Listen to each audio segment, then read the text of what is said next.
Ya, pemirsa, akhirnya setiap orang harus memilih atas pertimbangan rekam jejak, visi misi, barangkali juga untung rugi. Mengapa memilih Joko Widodo? Mengapa memilih Prabowo Subianto? Mata Najwa mengundang dua tokoh yang sudah menjatuhkan pilihan masing-masing. Muhammad Mahfud MD sebagai pendukung Prabowo dan Anies Baswedan yang menetapkan pilihan pada Joko Widodo. Selamat malam Pak Mahfud, selamat malam Mas Anies. Terima kasih sudah hadir di Mata Najwa. Saya mau ke Pak Mahfud dulu yang katanya 3 hari 3 malam galau, dilema, bahkan sempat menangis. Sebegitu sulitnya untuk Anda memilih Prabowo sampai harus menangis? Untuk memilihnya sih tidak sulit. Tetapi ketika harus menghadapi pilihan-pilihan dan tidak mampu menjelaskan secara langsung kepada setiap kawan saya yang berbeda pandangan, karena banyak yang menyambut baik dengan berbagai argumen, tapi banyak juga yang menyatakan jangan, Anda berisiko ke situ gitu. Saya 3 hari itu bertanya kepada teman-teman, kepada guru-guru saya semuanya, sampai pada akhirnya saya ini harus mengambil keputusan dalam situasi yang sudah komunikasi politik terjalin.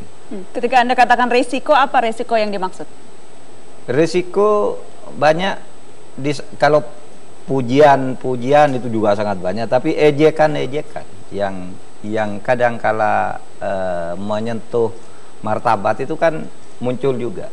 Kenapa Anda mau mendukung orang ini? Apakah Anda sudah begitu kalap dan sebagainya?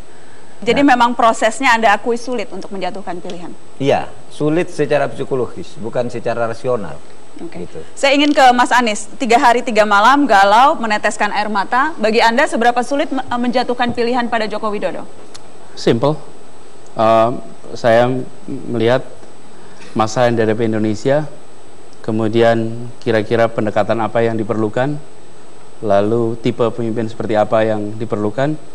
Dari sana kemudian sampai pada pilihan Pak Jokowi. Dan saya rasa tidak ada beban moral yang menimpa untuk memilih Pak Jokowi itu dan Pak JK, dan tidak banyak pertanyaan di situ. Yang beban moral maksudnya apakah memilih yang satunya ada beban moral? Paling tidak saya nggak mengalami tekanan moral apapun ketika saya memilih Pak Jokowi.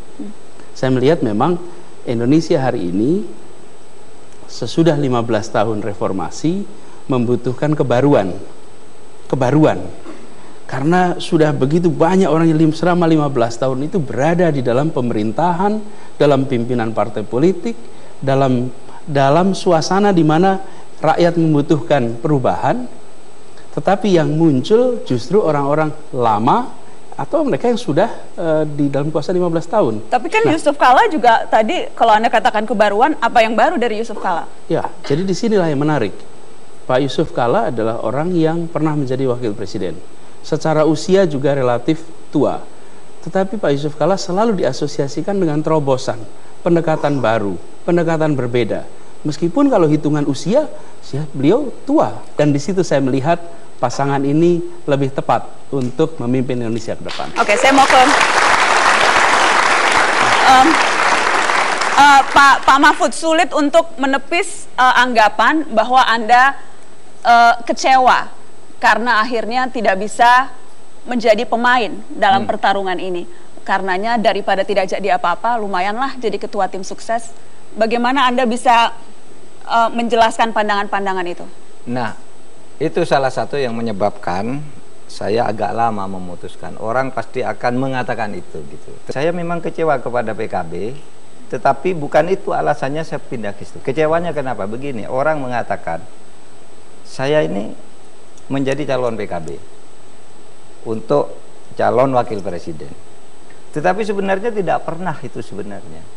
Misalnya PDIP menyebut punya 4 calon. Tidak pernah ada dokumen resmi bahwa saya itu calon dari PKB yang diajukan oleh ketua PKB. Tapi Caimin kan bolak-balik menyebut Makanya itu. dia bolak-balik menyebut, tapi sebenarnya tidak pernah, karena dia mengatakan PKB membutuhkan sekalian nama. Tapi harapan itu kan sempat ada kan, makanya Pak? Iya, memberi harapan, mengusulkan jika namanya Pak Mahfud. Tapi diam-diam dia bilang ke orang lain, ke mitra partai itu, tapi Pak Yusuf Kalla saja gitu loh.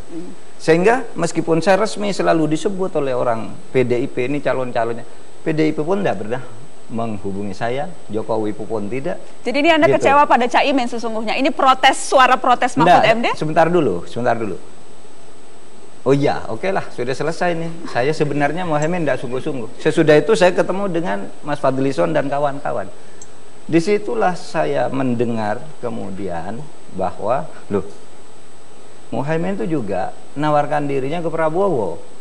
Ketika diminta oleh Prabowo tiketnya itu, tiket partai, yolah bergabung dengan saya agar semuanya. Tidak ada Caimin, jadi saya tidak bisa mengkonfirmasikan hal itu, Pak Mahfud. Koordinasi ke anu aja nanti ke Fadlison. Saya harus konfirmasi langsung ke Caimin untuk itu. Dia, iya oke, tapi saya yang wapres gitu. Oke. Sehingga memang saya sengaja ditutup di sana, ditutup di sini, lalu diumumkan sebagai calon gitu. Bagaimana menurut Anda seperti itu? Nah itulah sebabnya lalu saya berpikir, ya, ini orang tidak fair. Sehingga saya katakan ya sudah, nanti saya harus ambil sikap koreksi dia. Dan ini sikap koreksi Mahfud MD dengan menunjukkan saya akan mendukung lawannya siapapun yang didukung oleh Caimin.